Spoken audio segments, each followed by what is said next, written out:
Hello friends, welcome to SSC coaching centre. दोस्तों, reasoning के सबसे महत्वपूर्ण प्रश्न हैं आज के वीडियो में, तो पूरा वीडियो देखिएगा, सब कुछ समझ में आएगा, सभी प्रश्न इंपॉर्टेंट हैं। तो चलिए स्टार्ट करते हैं। पहला प्रश्न है, यहाँ पर आपको तीन अलग अलग आकृति हैं, ठीक है। अब यहाँ पर पहले रिलेशन बनाएंगे आप, फिर रिलेशन यहाँ पर बनाएंगे। जो दोनों रिलेशन यहाँ पर बनेंगे वही रिलेशन यहाँ तीसरे में भी लगेगा, लेकिन रिलेशन समान होना चाहिए। जो रिलेशन आपने यहाँ पर लगाया है वही रिलेशन यहाँ पर लगेगा, और उसी रिलेशन से यहाँ पर आपको जो क्वेश्चन मार्क दे रखा है ये संख्या पता चलेगी, ठीक है। तो सबसे पहले यहाँ पर बनाइए क्या आ रहा है। अब मैं देखूँ बड़ी संख्या की तरफ चलूँ तो बड़ी संख्या मेरी यहाँ पर 33 है। 33 को मैं बनाऊँगा तो 7 9 5 6 से 33 बनेगा, 14 6 17 3 से 33 बनेगा। बड़ी संख्या 33 है मेरी, इसलिए तो क्या हो सकता है, मैं क्या करूँ, इनको अगर मैं जोड़ूंगा तो नहीं बनेगा, क्योंकि यहाँ पर अगर मैं जोड़ूंगा तो भाई 17 और ये तो 33 से बहुत ज़्यादा हो जाएगा। तो देखिए, अगर मैं 7 का मल्टीप्लाई 9 से करता हूँ तो 7 निन्यानवे का 63 होता है। मैंने मल्टीप्लाई 9 से किया 63, इन दोनों का मल्टीप्लाई किया, अब इन दोनों का कर लेता हूँ, 6 25 30 हो गया। अब मैं क्या करूँ, इनका अंतर 63 में से अगर मैं 30 को घटाऊंगा तो 33 बनेगा मेरा सीधा सीधा बीच वाली संख्या। अब वही यहाँ पर करूँ, इन दोनों का मल्टीप्लाई 14 छिंग 84 होता है भाई, 17 त्रिक का 51 होता है। दोनों का अंतर कर दूंगा मैं, 4 में से 1 जाएगा 3, 8 में से 5 जाएगा 3, 33 बन गया, और यहाँ पर मेरा बीच में 33 है। मैंने दोनों में समान लॉजिक लगाया है और समान लॉजिक से आपका आंसर भी समान आया है। अब मुझे यहाँ पर वही करना है, इन दोनों का मल्टीप्लाई, इन दोनों का मल्टीप्लाई, तो 8 छिंग 48 होता है, ठीक है। अब यहाँ पर मैं 3 का मल्टीप्लाई कितने से करूँ, क्या घटाने पर मेरा 33 आ जाए, यही तो होना चाहिए। तो सबसे पहली बात तो ये है मेरी कि मेरे पास जो 48 है, घटाने पर मेरा कितना आ जाए, 33 आ जाए, घटाने पर 33 बन जाए, ठीक है, कितना आ जाए। अब देखिए मैं यहाँ पर करूँ क्या, अगर मैं 3 का मल्टीप्लाई 6 से कर दूँ, पहला ऑप्शन ले लेता हूँ, 3 का मल्टीप्लाई 6 से कर दिया तो 3 छिक्के 18 हो जाएगा, 3 छिक्के 18 हो जाएगा, और मैं 48 में से 18 माइनस कर दूंगा तो 30 बचेगा, जबकि 33 आना चाहिए। तो पहला ऑप्शन गलत। अगर मैं बी ऑप्शन लेता हूँ, क्वेश्चन मार्क की जगह बी, तो 3 का मल्टीप्लाई 5 से करूँगा, 3 25 15, और 48 में से 15 घटाऊंगा 33 आ जाएगा, बिल्कुल सही। तो मुझे ऑप्शन में क्या लेना है, ऑप्शन में से मुझे 5 लेना है क्वेश्चन मार्क की जगह, तो 3 का मल्टीप्लाई 5 से करूंगा, कितना हो जाएगा 15। अब 48 में से 15 घटा दीजिए, 8 में से 5 जाएगा 3, 4 में से 1 जाएगा 3, मेरा 33 बन गया ये वाला, ठीक है। समान लॉजिक था भाई, मुझे ये पता करना था कि क्वेश्चन मार्क वाली संख्या पर कौन सी संख्या आएगी।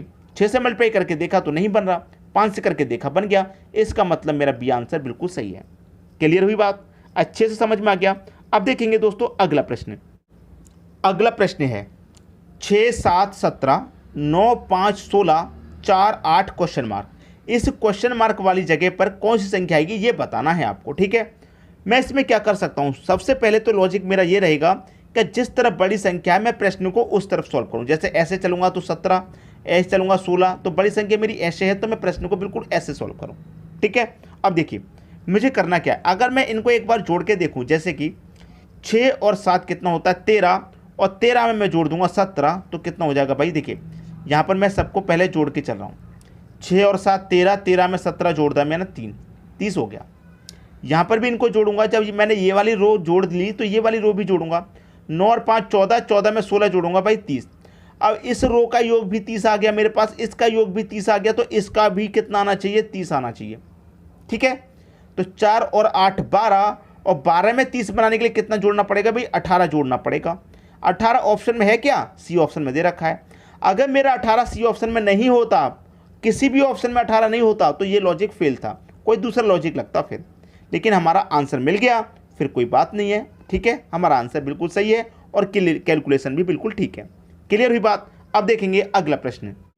अगला प्रश्न है, आपके पास 3 into 4 का सिमेट्री है, क्या रिलेशन बनेगा। यहाँ पर क्वेश्चन मार्क देखूँ तो मुझे बीच में दिया गया है, जब बीच में मेरा क्वेश्चन मार्क हो तो ये बीच वाली संख्या कैसे आई, ये बीच वाली कैसे आई, ये बीच वाली कैसे आई, तो ये बीच वाली मुझे पता चल जाएगी। तो सबसे पहले मुझे ये देखना है कि मेरा बीच में 60 कैसे बना, तो 28 और 8 का कुछ ऐसा करें कि हमारा 60 बन जाए, ठीक है।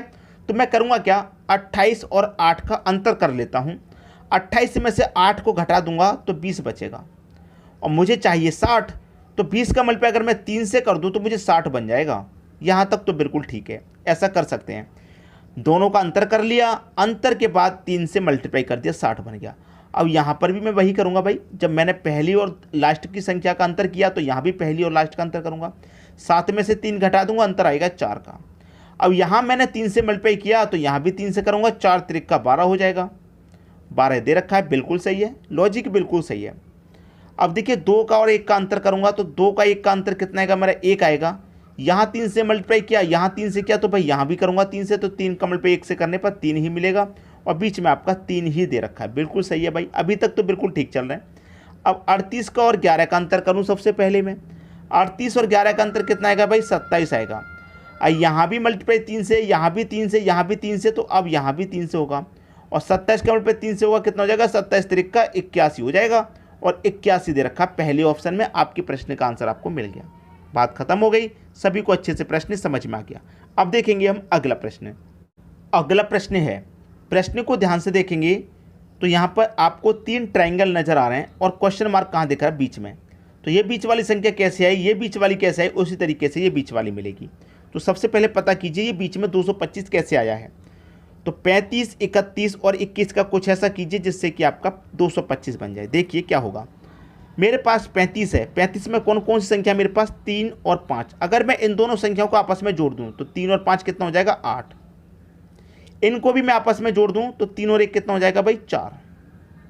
और इनको भी आपस में जोड़ दूं, 2 और 1 कितना हो जाएगा, 3। सभी संख्याओं को मैं आपस में जोड़ ले रहा हूं।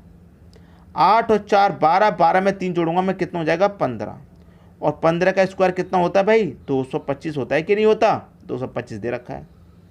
जो संख्याएं थी उनको सभी को आपस में मैंने जोड़ा, जोड़ने के बाद 15 आया, 15 का स्क्वायर 225 होता है। अब यहाँ पर भी मैं बिल्कुल वही करूँ, 11 है तो 11 में 2 संख्या दोनों को जोड़ूंगा, 1 और 1 2, 5 और 1 6, 3 और 1 4, 6 और 4 10 और 2 12 आया जोड़ने पर। और 12 का स्क्वायर करेंगे, जब यहाँ 15 आया तो मैंने 15 का स्क्वायर किया, यहाँ 12 आया है तो 12 का स्क्वायर करूँगा, 12 का स्क्वायर 144 होता है, 144 बीच में दिया गया है, बिल्कुल सही है। यहाँ पर भी वही कीजिए, 1 और 7 8 हो जाएगा, 1 और 3 4 हो जाएगा, 2 और 3 5 हो जाएगा, 8 4 12, 12 में 5 जोड़ूंगा 17, 17 का स्क्वायर कर दो भाई, 17 का स्क्वायर कितना होता है, 289। ये आपका क्या हो गया, आंसर आ गया। उम्मीद करूंगा सभी को प्रश्न अच्छे से समझ में आ गया है, किसी को भी यहाँ प्रश्न में कोई समस्या नहीं होगी। ठीक है दोस्तों, अब देखेंगे हम अगला प्रश्न। अगला प्रश्न है 4 8 208, 1 5 61, 3 2 क्वेश्चन मार्क। क्वेश्चन मार्क मेरा नीचे है, तो ये नीचे वाली संख्या कैसे आई, ये नीचे वाली संख्या कैसे आई, उसी तरीके से ये नीचे वाली पता करेगी। तो 208 मुझे किस किस से बनाना है, 4 से और 8 से बनाना है। ठीक है, 4 और 8 से बनाना है मुझे। अब 4 और 8 से 212 कैसे बन सकता है, अगर मैं इस 4 और 8 दोनों को जोड़ लूँ तो 4 और 8 कितना होता है भाई, 12। और अगर मैं 12 का स्क्वायर करूँ तो कितना, 144 होगा। लेकिन 208 तो मेरा नहीं बना, कोई बात नहीं, कुछ और लॉजिक सोचते हैं। मैंने दोनों को जोड़ा, दोनों का जोड़ के स्क्वायर कर दिया। अब मैं क्या करूं, जो बाद वाली संख्या मेरी 8, उसका मैं स्क्वायर और कर दूं। 8 का स्क्वायर कितना होता है भाई, 64। अब जोड़ूं दोनों को, 4 और 4 8, 6 और 4 10 का 0, कैरी का 1 1 और कैरी का 1 2, 208 मिल गया। अब कैसे मिला, पहले तो दोनों का स्क्वायर करके लिखा, फिर बाद वाली संख्या का स्क्वायर करके लिखा, दोनों को जोड़ा। अब यहाँ पर मैं वही करूँ, पहले तो दोनों संख्याओं का स्क्वायर कर दूँ, 1 और 5 कितना हो गया, 6, 6 का स्क्वायर करूँ 36। यहाँ मैंने बाद वाली का किया तो यहाँ भी बाद वाली का कर लूँ, फिर 5 का स्क्वायर कर लूँ, कितना हो जाएगा भाई 25। 36 और 25 को जोड़ लीजिए, 6 और 5 11 का 1, कैरी का 1, 3 और 2 5, कैरी का 1 6, 61 आ गया और 61 ही मेरा दिया गया। जो लॉजिक यहाँ पर लगा वही यहाँ पर, अब वही यहाँ पर लगाना है। पहले दोनों को जोड़ के स्क्वायर करो, 3 और 2 कितना हो गया 5, 5 का स्क्वायर कितना भाई 25 होता है। और फिर बाद वाली का करो, क्योंकि यहाँ भी बाद वाली का किया था, यहाँ भी और अब यहाँ भी करेंगे। अब 2 का स्क्वायर करो, कितना होता है भाई 2 का स्क्वायर 4।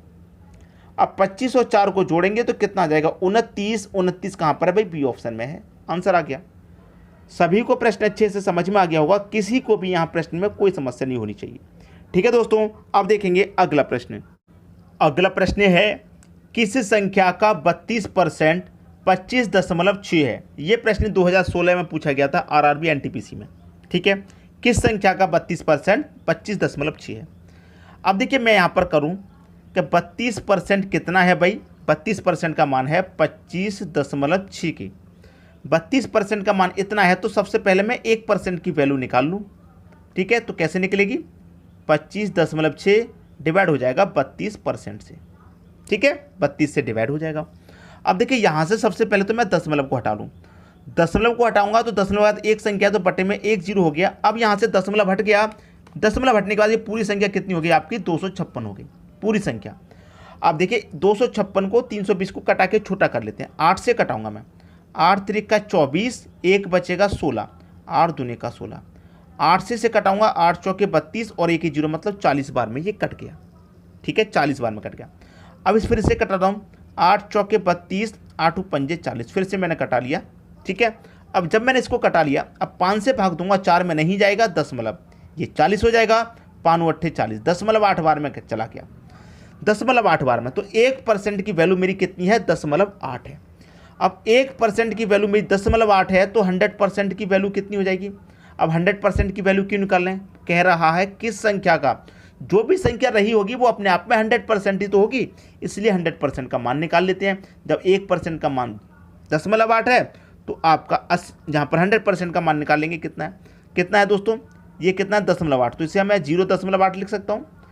अब देखिए मैं दशमलव को हटाऊंगा, दशमलव के स्थान पे 1 आ जाएगा और दशमलव एक संख्या तो एक जीरो, क्लियर। 100% का मान निकालना है, 100 से गुना कर देंगे, 10 से मैं कटा दूंगा 100 को 10 बार में और 10 का मल्टीप्लाई 8 से हो जाएगा, तो ये कितना हो जाएगा 80, तो 100% का मान 80 हो गया। इसका मतलब जो संख्या की बात कर रहा है वो संख्या कितनी है, 80 का 32% 25.6 है। कहने का मतलब ये किस संख्या का है, 80 का है, 80 का है दोस्तों। सी ऑप्शन आपके प्रश्न का बिल्कुल सही आंसर हो जाएगा। क्लियर है, उम्मीद करूंगा कि सभी को प्रश्न अच्छे से समझ में आ गया है, किसी को भी यहाँ प्रश्न में कोई समस्या नहीं होगी। ठीक है दोस्तों, वीडियो देखने के लिए आपका बहुत बहुत धन्यवाद।